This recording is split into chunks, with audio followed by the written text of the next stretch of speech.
प्यारे बच्चों, आप सभी को नमस्ते। कैसे हैं आप लोग? हम उम्मीद करते हैं आप स्वस्थ होंगे, मस्त होंगे। तो इससे पहले वीडियो में हम लोगों ने होल नंबर की थ्योरी डिस्कस की थी, तो आज चलिए उस पे एग्ज़ाम में आने वाले क्वेश्चन को डिस्कस करते हैं।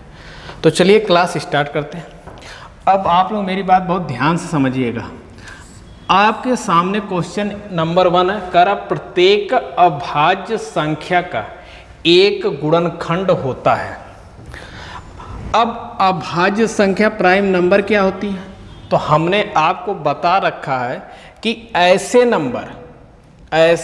नंबर जिसके केवल 2 फैक्टर हों, क्या हो? 2 फैक्टर हों, वह क्या होते हैं? प्राइम नंबर होते हैं, जिसे हिंदी में आप बोलते हो अभाज्य संख्या। तो जैसे मैं कहूँ सबसे छोटा प्राइम नंबर क्या होता है? 2। अब 2 को आप क्या फैक्टर लिख सकते हो? 2 और 1। अगर मैं 3 की बात करूँ तो क्या लिखोगे आप? 3 और 1। 5 की बात करूँ तो क्या लिखोगे? 5 और 1। 7 की बात करूँ तो आप क्या लिखोगे? 7 और 1। हो गया। अब कह रहा है कि प्रत्येक अभाज्य संख्या का एक गुणनखंड, एक फैक्टर होता है। देखो, अब अगर इसका भी देखा जाए तो इसमें भी 1 है, इसमें भी 1 है, इसमें भी 1 है, इसमें भी 1 है। तो हर प्राइम नंबर का एक फैक्टर क्या होगा? 1 होगा। एक फैक्टर हमेशा क्या होगा? 1 होगा। ऑप्शन कौन सा? ए।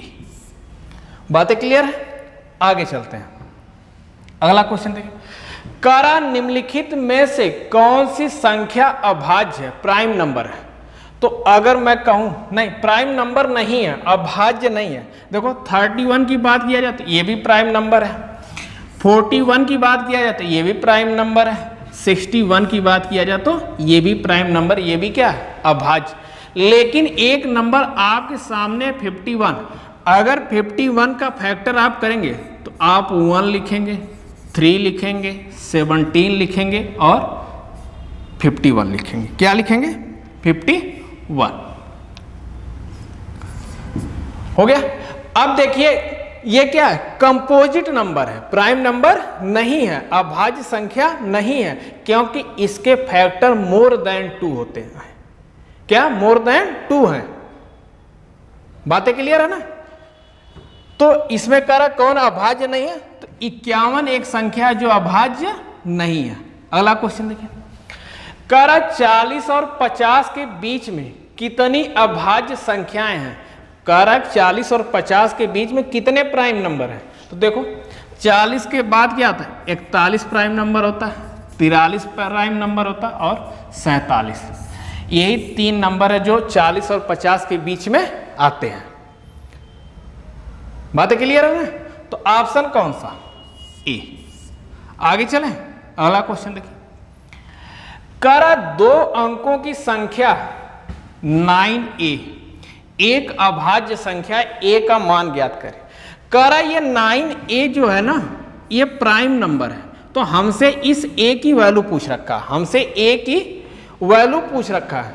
तो आपको पता है कि 90 से 100 के बीच में एक ही नंबर है 97, जो क्या है? प्राइम है। जो क्या है? प्राइम है। तो अगर इसकी कंपेयर करें तो ये 9 के इक्वल है, 1 किसके हो जाएगा? 7 के। तो वह नंबर कौन सा होगा? 7।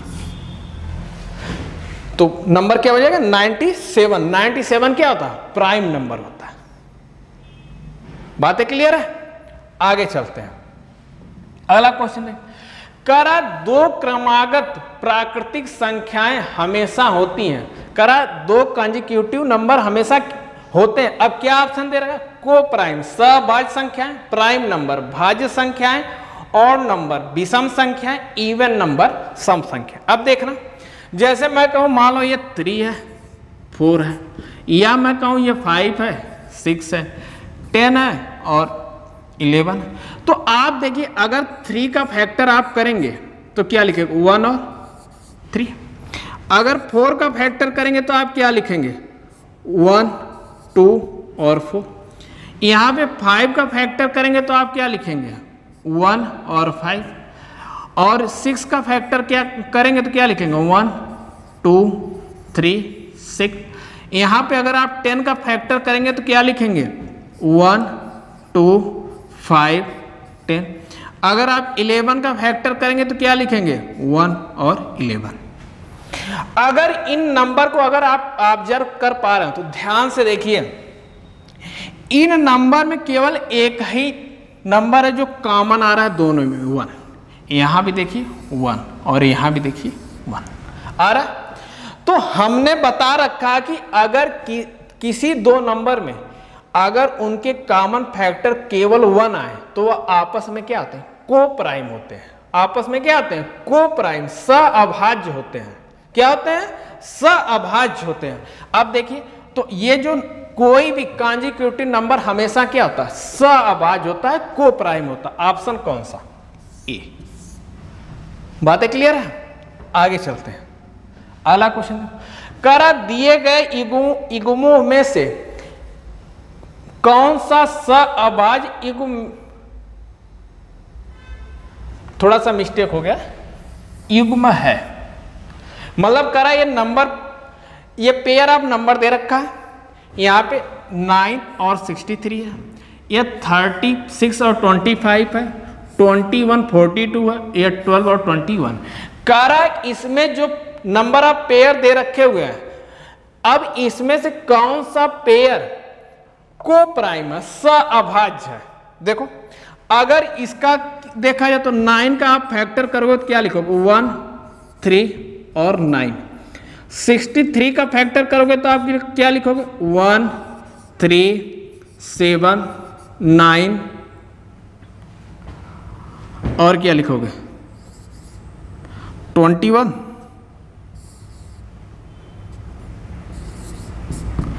और 63। अब देखो इसमें अगर देखा जाए तो यहां 1 भी कॉमन है, 3 भी कॉमन है और 9 भी कॉमन है। तो ये तो को प्राइम होंगे नहीं, ये को प्राइम नहीं होंगे, क्योंकि को प्राइम होने के लिए क्या शर्त है कि उसमें मैक्सिमम एक नंबर कॉमन होना चाहिए, वह भी एचसीएफ कितना होना चाहिए 1 होना चाहिए। बातें क्लियर है। अब देखो यहां पे इसको देखोगे 21 और 42, तो देखो 21 42 का खुद ही फैक्टर है, तो ये भी को प्राइम नहीं हो सकता। अब आप यहाँ पे 36 को देखेंगे, 36 को आप क्या लिख सकते हैं इनके फैक्टर 1 2 3 4 6 9 12 18 और 36 खुद। 25 का आप देखिए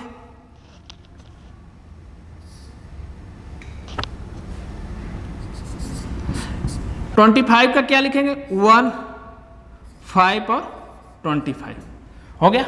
अब देखिए इसमें एक के अलावा कुछ कॉमन नहीं है, तो इसका एचसीएफ कितना है 1 है, इसका एचसीएफ कितना है 1 है।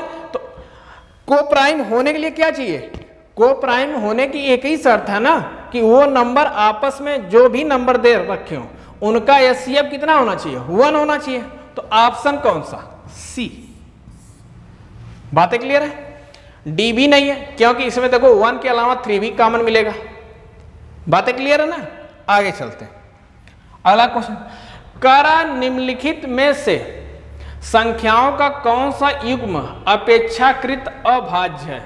मतलब इसमें भी को प्राइम की ही बात किया है। देखो अब यहां पे अगर 24 और 92 को देखा जाए, 24 की बात करें तो इसके फैक्टर 1 2 3 4 6 8 12 और 24 होगा।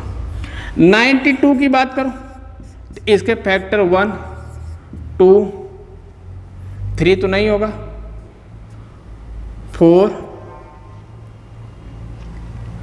और 23 46 और 92। तो देखो ये को प्राइम नहीं हो सकते क्योंकि इसमें इनके कई ऐसे फैक्टर हैं जो आपस में कॉमन है। मतलब इनका एचसीएफ 1 नहीं होगा, इनका एचसीएफ 1 नहीं होगा, ये तो हो नहीं सकता। अब आ जाओ देखो बी पे 39, अगर इनका फैक्टर करें तो इनको क्या लेंगे 1 3 13 और 39। और 68 की बात करें तो इसे आप क्या लिखोगे, 1 2, इसके अलावा 4 17 34। अब देखो इनके फैक्टर को ध्यान से देखो, तो इसमें कॉमन केवल और केवल क्या है, 1 है, मतलब इसका HCF कितना है, 1 है। तो ये नंबर आपस में क्या है, रिलेटिवली प्राइम है। तो ऑप्शन कौन सा, बी। बातें क्लियर है ना। आगे चलते हैं, अगला क्वेश्चन देखिए, करा निम्नलिखित में से कौन सा दो पूर्णांकों का न्यूनतम योग है जिसका गुणनफल किसका हो गया, जिसका यहां चाहिए, जिसका गुणनफल कितना है, 64 है। अब देखो हमें दो नंबर ऐसे ढूंढने हैं जिनके मल्टीप्लाई किया जाए तो कितना है, 64 आए। देखो तो आप तो पहला है 1 + 64, यहां से भी आएगा 64। अब 2 × 32 कर लो, यहां से भी आएगा 64। 4 × 16 कर लो, यहां से भी आएगा 64। और 8 × 8 कर लो, यहां से भी आएगा 64। यही दो नंबर हैं, जैसे 1 में 64 का करोगे तो भी 64 आएगा, 2 में 32 का करोगे तो भी 64 आएगा, 4 में 16 का करोगे तो भी 64 आएगा, 8 में 8 का करोगे तो भी 64 आएगा। अब कह रहा है कि हमें न्यूनतम योग चाहिए, मतलब इनके फैक्टर को ये देखना है कि किसका न्यूनतम योग आ रहा है, मतलब उनको ऐड करने पे न्यूनतम नंबर आ रहा है। तो आप देखो 64 में 1 को ऐड करो कितना होगा, 65। यहाँ पे देखो 32 में 2 को ऐड करोगे कितना होगा, 34। यहाँ पे 4 में 16 को ऐड करोगे कितना हो जाएगा, 20। और 8 में 8 को ऐड करो कितना होगा, 16। तो आप देखिए सबसे न्यूनतम सम कितना आ रहा है, मिनिमम सम कितना है, 16। तो ऑप्शन कौन सा, डी। ऑप्शन कौन सा, डी। बातें क्लियर है। आगे चलते हैं, अगला क्वेश्चन देखो, करा निम्नलिखित में से कौन सी संख्या 29 और 39 के ठीक बीच वाली संख्या से ठीक पहले आती है। अगर मैं 29 और 39 के बीच की संख्या देखूं तो क्या होगा, तो आप कहेंगे कि सब इसके बीच में आता 34। क्या आएगा, 34। अब करा 34 से ठीक पहले, 34 से ठीक पहले क्या आता, 33। ऑप्शन कौन सा, डी। ऑप्शन कौन सा, डी। बातें क्लियर है। आगे चलते हैं, अगला क्वेश्चन देखो, करा 100, 80 और 100 के बीच की सभी अभाज्य संख्याओं का योग ज्ञात कीजिए।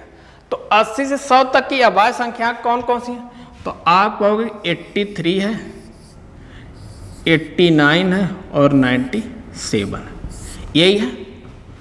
अब इनका सम कर लो, 9 3 12 7 19, 8 8 16, और 16 में 9 ऐड करेंगे कितना होगा, 25, और 25 में 1 ऐड करेंगे 26, 269। बातें क्लियर है ना। आगे चलते हैं, अगला क्वेश्चन देखो, करा 4 अभाज्य संख्याएं आरोही क्रम में व्यवस्थित हैं। पहली 3 संख्याओं का गुणनफल 255 है और अंतिम 3 का गुणनफल 1955 है। तो सबसे बड़ी अभाज्य संख्या क्या है। देखो अगर मैं कहूं, मेरी बात ध्यान समझना, a × b × c, ये 3 हम कहते हैं कि मतलब स्टार्टिंग के प्राइम नंबर है, और कह रहा है कि लास्ट के 3 prime number b × c × d, ये दे रखा है। कह रहा है इनका जो प्रोडक्ट है, गुणनफल है कितना, 255, और लास्ट के 3 नंबर इनका प्रोडक्ट कितना है, 1955। आप डिवाइड कर दो। देखो यहाँ B से B कैंसिल, C से C कैंसिल, इधर आ जाओ। 5 से देखो, 5 से कैंसिल करोगे तो कितना हो जाएगा, ये 25 को 5 से कैंसिल करें 5, यहाँ आ जाएगा 1। इसे 5 से कैंसिल करो तो यहाँ हो जाएगा 3, ये बनेगा 9 और ये 1 आ गया। आ गया। अब किससे कैंसिल करोगे, 3 से देखो, ये 17 बन जाएगा। 3 से तो कैंसिल नहीं होना, तो 3 से नहीं करेंगे।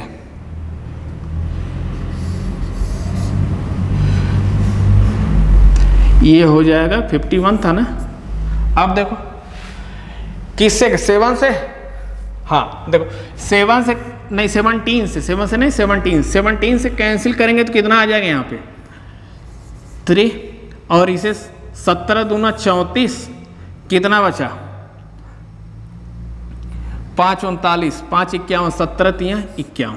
तो देखो ए और डी का जो हमें रेशियो मिला हुआ क्या मिला, 3:3:23 हो गया, 3:23।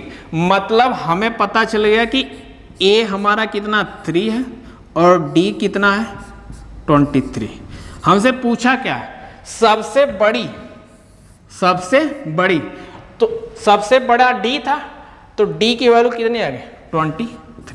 अगर आपसे पूछ लेता सबसे छोटी तो ए की वैल्यू क्या हो जाती 3 हो जाती। बातें क्लियर है ना। आगे चलते हैं, अगला क्वेश्चन देखो। करा दो अभाज्य संख्याएं a माइनस बी और a प्लस बी के लिए, और b क्या है देखो। करा दो अभाज्य संख्याएं, मान लो a माइनस बी है और दूसरा a प्लस बी है।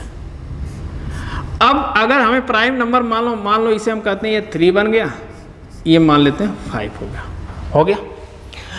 अब देखो इनको सम कर दो, सम करोगे तो ये दोनों कैंसिल हो जाएंगे।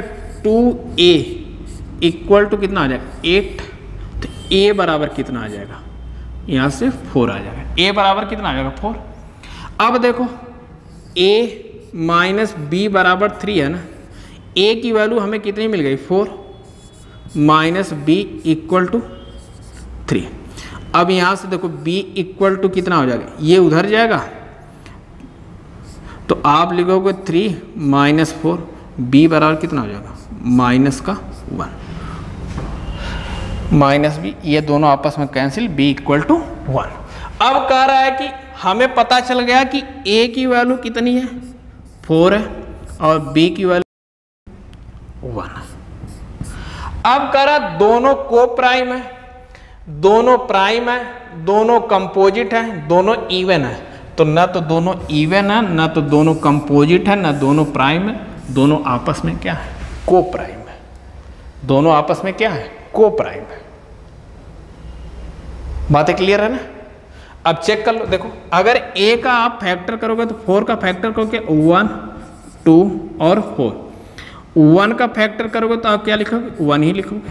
अब देखो दोनों का HCF कितना आ रहा है 1 आ रहा है ना, तो अगर किसी दो नंबर का HCF 1 आए तो वह आपस में क्या होते हैं को प्राइम होते हैं।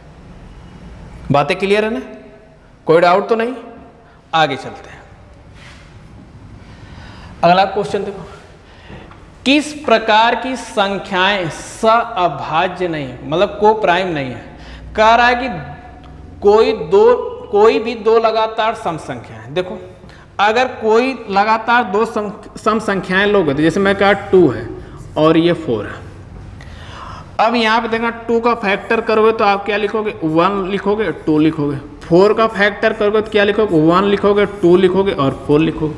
अब पूछ रहा है हमसे कि किस प्रकार की संख्याएं सअभाज्य नहीं है। देखो अब ये अब सअभाज्य है या नहीं, तो सअभाज्य मतलब को प्राइम होने के लिए इनका HCF कितना होना चाहिए 1 होना चाहिए, लेकिन इनका HCF तो क्या आएगा 2 आएगा, तो ये तो को प्राइम नहीं है। मतलब पहली बात क्या है सही है।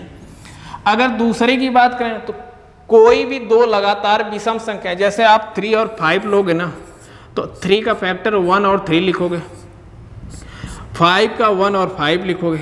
देखो इसका HCF 1 आएगा, ये तो को प्राइम होगी। कारक कोई भी दो लगातार संख्याएं, अब कोई भी दो लगातार संख्याएं भी आपस में क्या होती हैं, को प्राइम होती हैं। कोई भी दो अभाज्य संख्याएं, अभाज्य संख्याएं भी आपस में क्या होती हैं, को प्राइम होती हैं। बातें क्लियर है?